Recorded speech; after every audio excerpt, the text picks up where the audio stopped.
Nah, jadi dulunya itu ada seorang penari ronggeng yang tidak laku. Lalu mandi di sini, mandi di sini, mandi di sini. Alhamdulillah, dia itu mengatakan kemarin itu mengatakan ke sini, alhamdulillah, saya itu dulunya bisanya saya itu laris menjadi penari ronggeng itu, saya itu mandi di sini di Sumur Banyudana.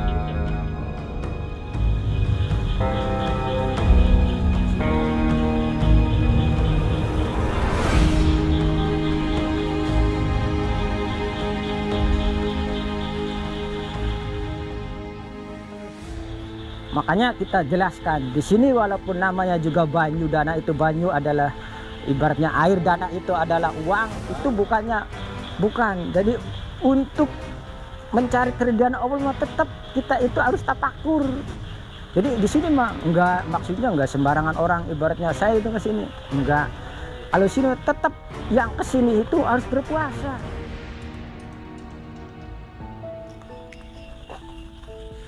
Assalamualaikum warahmatullahi wabarakatuh. Halo teman-teman, jumpa lagi dengan video saya. Dan kesempatan kali ini saya akan silaturahmi sebenarnya ke rumah Pak Surono yang ada di belakang ini.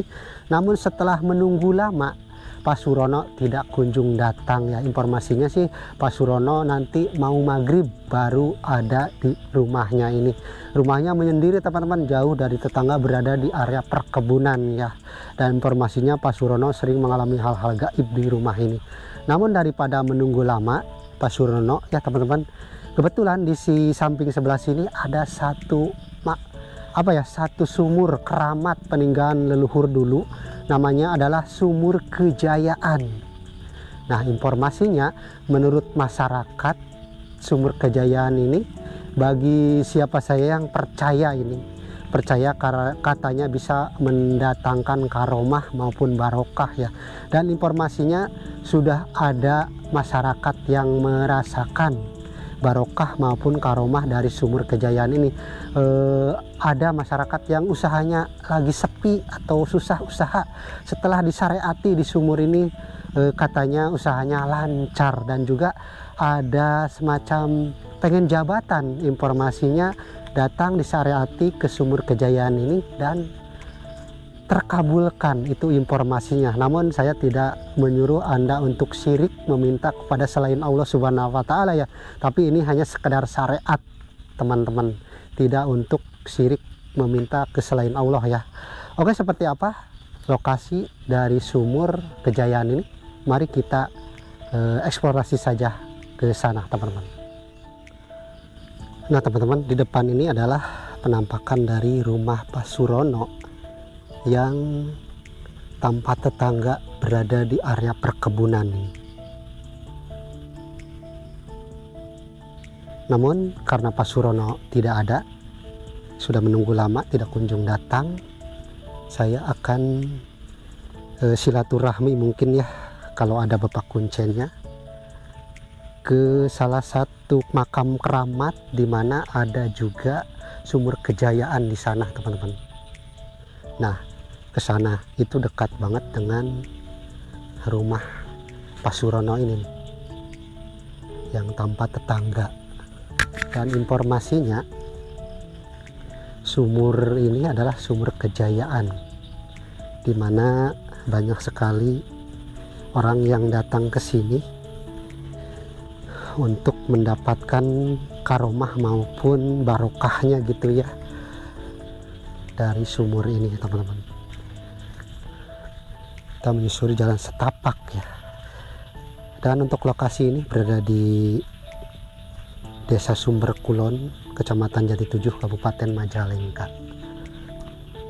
Oke, jalannya habis hujan jadi becek ya teman-teman. Nah, kebetulan dari Sumur Kejayaannya itu teman-teman di sana ya. Kita langsung saja ke sana menuju ke juru kunci dari sumur ini. Kita pengen mengetahui riwayat sejarah dari Sumur Kejayaan ini teman-teman. Nah, itu sumurnya ya, kelihatan dari sini.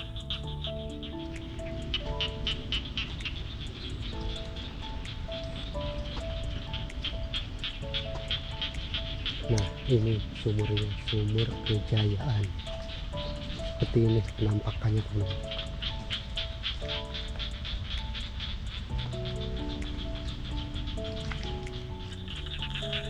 Nah, teman-teman, di depan ada gapura yang kanan kirinya ada patung harimau, patung macan, dan bertuliskan selamat datang di Taman Sampurna Makam Keramat Buyut Nangin, Jalan Banyudana, Sumber Kulon.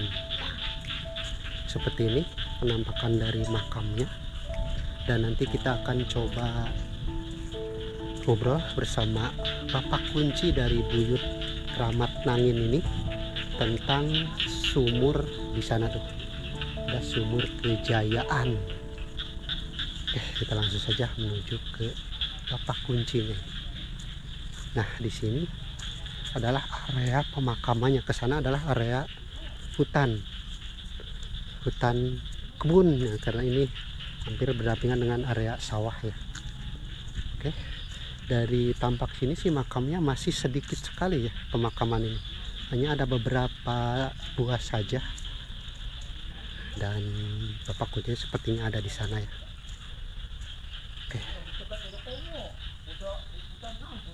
Oke, di sini juga ada tulisan Makam Keramat Buyut Patunangin, Banyudana dan Sumber Kulon tulisannya, teman-teman. Oke, kita langsung saja silaturahmi bersama Bapak Kuncinya. Assalamualaikum, Pak. Waalaikumsalam. Mohon maaf, Pak, ganggu waktunya. Boleh ya, Pak ya? Boleh. Oke, mau ngobrol sedikit tentang Makam Keramat Buyut Nangin ini. Dan tadi di depan sebelum ke Buyut ini kan ada Sumur Kejayaan ya, Pak ya. Nah, saya mau ngobrol tentang Buyut Kejayaan juga Buyut Keramat ini, Pak. Oke. Sumur Kejayaan itu pas kebenaran aja, Mas. Beneran. Karena pas kebenaran aja itu adalah sumur. Kalau zaman dulu itu sumurnya Bapak Tua Nangin ini, sumur dulu. Jadi sumur dulu itu karena Bapak Tua Nangin itu adalah seorang petani. Berarti peninggalan. Nah, peninggalan Pak Tua Buyut Nangin. Cuman dulu sudah tertimbun. Nah, udah tertimbun yang nggak tahu berapa puluh tahun lah, nggak tahu. Cuman pas kebenaran itu ada yang tadi itu adik saya mimpi suruh digali lagi. Si sumur tersebut itu digali lagi di tahun 2019 lah. Di tahun 2019 pada waktu itu menggalinya itu malam. Jadi menggali sumur itu 3 hari 3 malam. Menggali sumur itu. Nah, menggali sumur pas kebenaran di kala itu di dalam sumur itu ada batu. Nah, batunya batu apa itu? Batu berwarna-warni, Mas, ya, termasuk batu akik lah. Pada di kala waktu itu dinamakan, kenapa dinamakan Sumur Kejayaan? Jadi di kala anak-anak kita, keluarga kita menggali sumur, si anak itu tertimpa oleh bata, Mas, sampai berdarah. Nah, waktu menggali itu udah mengintip bata itu udah, jadi udah itu dari bawah itu batanya itu ambruk. Itu waktu itu kedalaman sumur berapa? Ya, sekitar 4 meter lah. 4 meter. Jadi pas kebenaran itu berdarah, dia itu masuk lagi ke sumur lagi. Alhamdulillah, alam ya. Habis ngerendam lagi di sumur itu, si darah itu nggak keluar. Jadi dinamakan Sumur Kejayaan itu bukan Sumur Kejayaan ya, pas kebenaran aja lah. Jadi bukan itu, hanya cuman sebatas pas semacam keajaiban. Nah, pas ajaiban. Dikala itu kan waktu musim batu, rame-ramenya musim batu, pas menggali itu ada batu sekitar ya ada 1 kuintal. Mungkin udah sampai ke ujung kulon, udah sampai kemana. Pas kebenaran, kenapa itu sumur dikasih tutup? Pas dikala itu banyak orang yang menghadiri, Mas. Waktu penggalian. Iya, waktu penggalian, karena itu ada batu, ada ini. Jadi di dalam sumur itu masih ada batu lagi. Masih. Cuman pas kebenaran mau digali lagi itu hilang. si batu tersebut tuh. Tapi udah ada yang sempat keangkat. Oh ya udah keangkat itu yang 1 kintal ada 2. Dari tahapan 1, tahapan 2. Tahapan 2 itu kan tahapan 1 itu belum keluar air. Setelah itu sudah tertimbun dari batu, air itu baru keluar. Dan pas kebetulan itu waktu di situ waktu musim-musimnya batu, jadi kok orang itu banyak kesini, itu banyak apa. Pas kebenaran saya itu ibaratnya mah yang punya di wilayah sini oleh saya itu ditutup. Karena apa? Orang itu banyak berbondong-bondong ke sini, minta inilah, minta itu, padahal itu hanya sebuah ya pas kebenaran aja sih Mas, bukan pas, bukan itu yang namanya Sumur Kejayaan apa sumur itu, bukan lah. Pas kebenaran. Kenapa dinamakan Sumur Kejayaan itu? Jadi pas kebenaran dikala menggali sumur itu, yang menggali sumur itu tertimpa bata, kepalanya itu berdarah. Nah, jadi sekitar jam 9 malam atau sekitar jam 10 malam, jadi itu dia itu kembali lagi menggali lagi. Pas menggali lagi, pas kebenaran itu mandi, lalu mandi itu si darah itu nggak keluar kembali. Jadi kenapa si bekas luka mah ada, cuman tidak berdarah, seperti udah nah itu si kulit mungkin udah menyambung lagi gitu. Setelah mandi air itu. Jadi dinamakan Sumur Kejayaan itu ya bukan Sumur Kejayaan, pas kebenaran aja.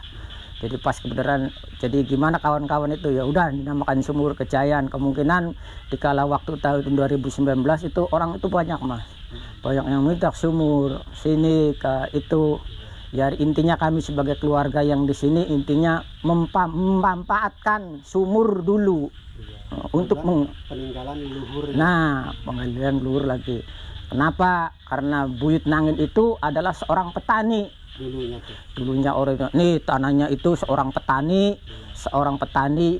yang sabar. Jadi tidak ada.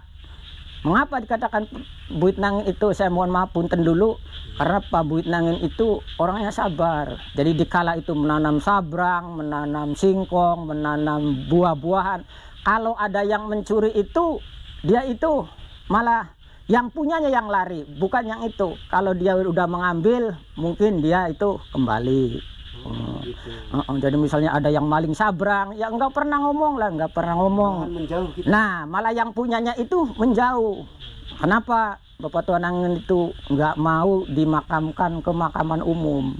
Nah, kenapa? Karena dia itu adalah orang yang sabar, seorang petani. Walaupun dia juga berilmu, saya percaya, karena salah satunya yang punya batu Yaman itu hanya cuman kakek saya. Cuman pas kebenaran di sini itu ada 3 sumur.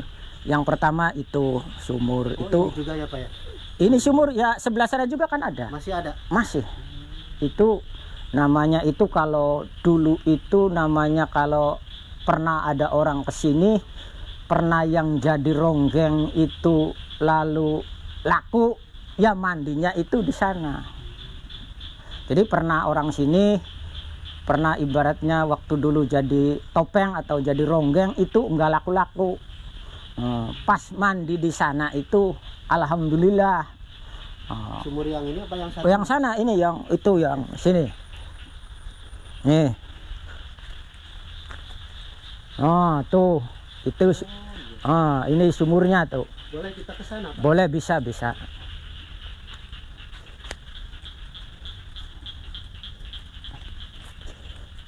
Teman-teman, kita menuju ke salah satu sumur yang di sini ada 3 ya Pak ya? Iya, ada 3. Tapi ini sumur ini nggak pernah surut.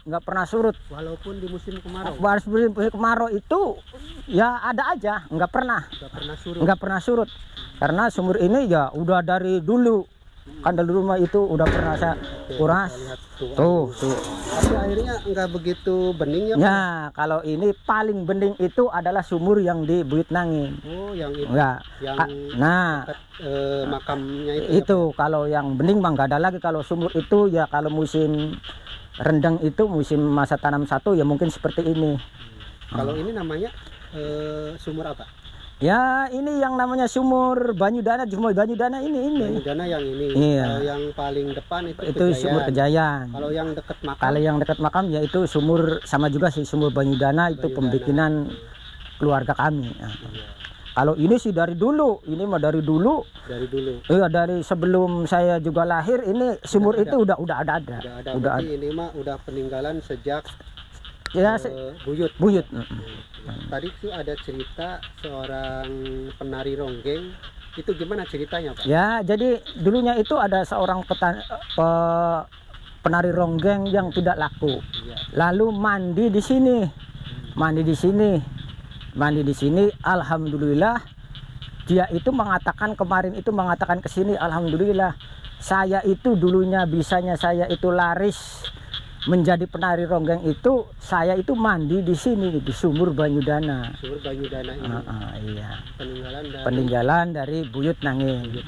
Karena ini adalah di sini mah khusus kalau itu untuk perkebunan semua sih Mas, ya menanam ibaratnya timun, menanam palawija, ibaratnya menanam walu, bonteng, kukuk, apa. Kalau di sini kan ngambil airnya itu dari sini yang nggak bakalan habis. Ini juga musim kemarau juga pasti ada. Pasti ada. Ya segini aja, misalnya musim kemarau juga air ini segini. Enggak surut. Enggak. Cuman kering. Nah, cuman kalau ibaratnya sumur yang paling bagus itu ya di situ di dalam makam keramat Buyut Nangin. Itu mah mungkin airnya bersih. Nah, airnya bersih, enggak budak. Iya. Bisa menyaingi, ibaratnya bisa menyaingi aqua. Kalau nggak percaya bisa. Bening banget ya. Nah, bening banget. Masih sumur Banyudana juga. Oke, kita ke sana. Iya. Ini nggak ditutup dulu. Iya.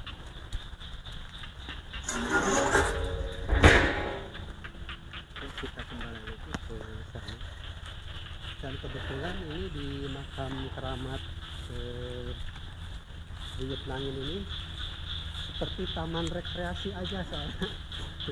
Ada beberapa tempat ini ya, tempat macam ini teman-teman, menghilangkan rasa penat gitu. Ada tempat duduk, ada juga seperti taman gitu. Ini konsepnya gimana Pak? Pak Kunci? Ini ada beberapa tempat duduk seperti di taman-taman gitu. Ini kan ibaratnya kalau sore kan, kalau musim musim bulan puasa kan setiap sore anak muda kan sering ke sini. Oh, jadi tempat ngabuburit. Iya, cari anak muda kan sering ke sini. Jadi ini saya memanfaatkan ini bekas ban doser PG jadi 7. Jadi saya ini membuat untuk memanfaatkan supaya enggak sampai ibaratnya duduk-duduk di dalam pendopo makam keramat Buyut Nangin. Jadi persilakan di sini, sediakan tempat, dan kopi juga biasanya kan ada full ibaratnya. Kalau yang mau main-main, menghilangkan lelah, enak di sini Mas. Enak di sini, sepi dan ibaratnya rindang lah, menghilangkan rasa stres apa. Ya alhamdulillah ini keluarga kami, keluarga Buyut Nangin itu setiap sore, setiap kliwon itu saya itu udah hampir 21 tahun nggak pernah bolos, setiap bulan itu hadir mengadakan acara silaturahim. Ya ibaratnya kalau ke zaman kita mah kalau kumpul tumpeng lah. Jadi semua keluarga di sini kan banyak, ada sekitar 30 atau 40 keluarga. Setiap malam Jumat Kliwon. Sore. Sebelum maghrib itu kan ada juga yang dari Pilangsari, ada juga yang di Karanggetas. Sekitar sini aja ya Pak ya? Iya. Sekitar kecamatan Jeli 7 gitu. Bukan, itu hanya cuman sebatas keluarga Buyut Nangin aja. Enggak, kalau orang lain sih enggak. Buyut Nangin aja. Ya anak incunya aja Mas. Jadi bukannya orang lain ini enggak, cuman ibaratnya intinya kami mengadakan kliwonan itu adalah mempererat silaturahmi dengan keluarga. Bahwa setiap bulan ini keluarga kami ini intinya begitu. Dan langsung tawasulan, langsung tahlilan, habis tahlilan ya udah pulang. Ada juga yang malam itu sekitar jam 1 malam baru ada tawasulan. Jadi itu mah orang lain, bukan keluarga maksudnya ya orang. Sore. Kalau keluarga itu sore, kalau tamu-tamu dari orang jauh, misalnya ada yang Pilangsari, Karanggetas, atau yang dari Indramayu, kemungkinan malam waktunya itu jam 1 minimal, itu jam 1 itu baru dimulai. Nah ini di depan kan ada semacam konsep kayak ukiran dari bambu ya. Oh, ini mah ada biasa, ini masalah konsep anak muda. Oh, jadi mencintai makam keramat Buyut Nangin, makanya itu gambar lope itu bintang itu sebenarnya. Terus ada sepedanya itu. Iya, ada sepeda itu dari, bukan sepeda, itu adalah sepeda titipan itu, Mas. Oh, titipan. Sepeda itu adalah titipan untuk di sini. Kenapa itu harus dipajang di sini? Takutnya itu diambil orang. Oh, gitu. Jadi maka digantung aja. Nanti kalau orang yang punyanya ke sini lagi bisa diambil. Itu jadi bukan konsep, itu bukan. Itu adalah orang tadinya itu tidur di sini dapat 3 bulan. Dia itu tadinya sepeda itu. Nah, pakai sepeda. Pas kebenaran dia itu udah berhasil, mungkin sepedanya itu ditaruh di sini. Jadi taruh sini, daripada saya itu taruh di bawah, takut dibawa orang. Jadi terpaksa kami itu menggantungkan ke sana. Jadi dikala dia itu ke sini lagi, kemungkinan itu sepeda itu diturunkan kembali. Oke, Bapak, terima kasih banget ya sudah menjelaskan tentang mulai dari riwayat, sejarah, yang menunjukkan juga sumur-sumur yang tadi sudah ditunjukkan ya. Iya. Saya berterima kasih banget. Nah, makanya kalau di sini mah coba lihat ini. Ya. Airnya ini bersih, nggak seperti air yang tadi. Sini mah udah ibaratnya tuh beda, airnya juga beda. Tuh.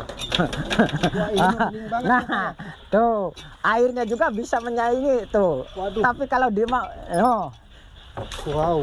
Teman-teman, airnya bening banget, seperti air gunung, nggak ada. Iya. Kalau di tengah sawah yang bening seperti ini. Ini dari sumber mata air, sumur apa tadi? Banyudana. Airnya bening banget. Tuh, teman-teman. Ya itu walaupun ada yang mengartikan Banyu itu adalah air, Dana itu adalah uang, itu adalah sebuah mitos aja, Mas. Mitos. Ya walaupun ada, walaupun ya ada orang itu banyak yang mencari ke sini. Ya itu adalah sebuah mitos. Jadi jangan disamakan bahwa oh saya itu ibaratnya mencari mata air Banyudana itu sini. Itu hanya sebatas mitos aja, bukan. Memang kalau secara gaib itu ada, tapi kan tidak bisa dimanfaatkan di dunia, di alam nyata tidak bisa. Walaupun orang itu banyak yang ke sini. Banyak mencari itu batu Yaman, banyak yang mencari uang untuk menggali kemana-kemana di sini. Makanya kita jelaskan di sini walaupun namanya juga Banyu Dana, itu Banyu adalah ibaratnya air, Dana itu adalah uang, itu bukan. Jadi untuk mencari keridhaan Allah tetap kita itu harus tafakur. Tetap kalau di sini itu enggak ada. Kalau di sini mah siapa aja yang ke sini yang mau ibaratnya mah mendoakan Isa dan harus menghilangkan rasa kikir itu, Mas. Jadi di sini mah enggak, maksudnya enggak sembarangan orang ibaratnya saya itu ke sini. Enggak. Kalau sini tetap yang ke sini itu harus berpuasa.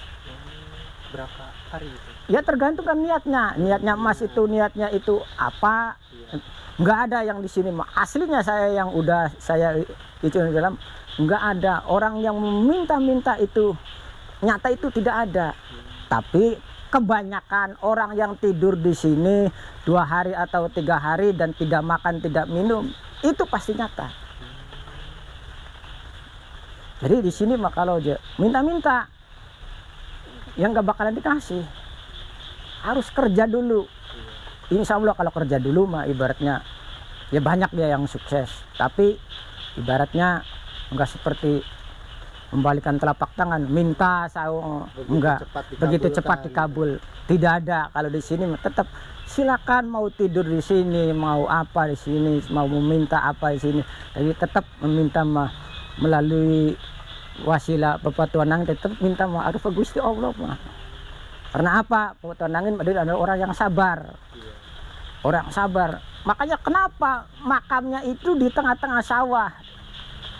Karena itu dia itu tidak mau seperti orang lain dikubur berebutan antara oh ini sana ini keluarga sini makanya Bapak Tuanan alhamdulillah walaupun punya ini adalah 100 bata untuk pemakaman khusus keluarga dan sawahnya itu sekitar masih 150 bata lagi ya. Kalau dulunya sih ya dari sini ke sana dulunya itu hampir ada 400 atau satu bau itu ada. Milik Bapak semua. Milik Bapak Tuanangin, kemungkinan karena anaknya itu banyak jadi ya dijual. Dibagi-bagi dijual ya. Jadi cuman punya ibu saya aja yang belum dijual, alhamdulillah yang jalan. Jadi Bapak ini generasi yang ketiga dari Bapak.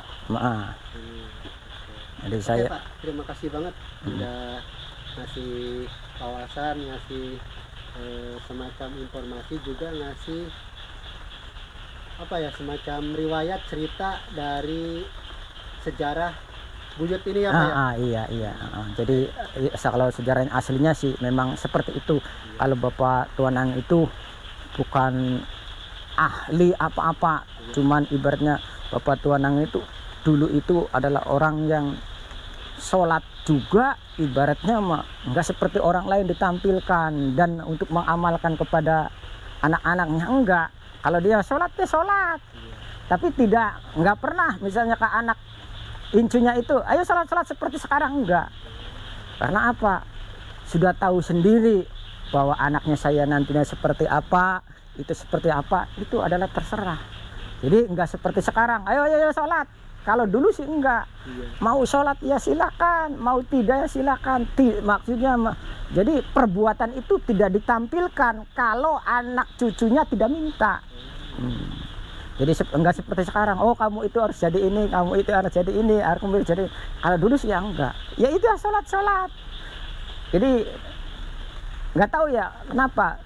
Makanya saya juga kan bingung, saya juga dalam arti kata bingung pernah ibaratnya tamu yang dari Banjar Ciamis itu pernah ke sini. Oh, kenapa Pak? Di sini banyak orang-orang yang berjubah putih yang mendoakan ini jebutnya. Ya saya juga kurang tahu karena saya buta, gaib. Jujur aja saya nggak tahu seperti apa. Mungkin mata batinnya. Pas mata batinnya itu dan sampai juga dia itu menangis di sini, langsung sholat, langsung sujud, dia itu tawasulan, dia itu nggak tahu ya gimana itu karena dia itu di belakangnya itu ada yang tahlilan di belakang kami, katanya ribuan orang itu memakai baju putih semua.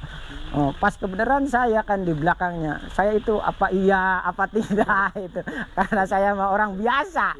Ya. Kebetulan dia mah mata batinnya ya itu bisa melihat sosok yang kalau mata kita mungkin nggak kelihatan ya Pak. Iya nggak kelihatan, itu sekilas begitu. Jadi cuman ibaratnya karena Bapak Tuanang punya anak 7, yang perempuan 6, yang laki-laki 1.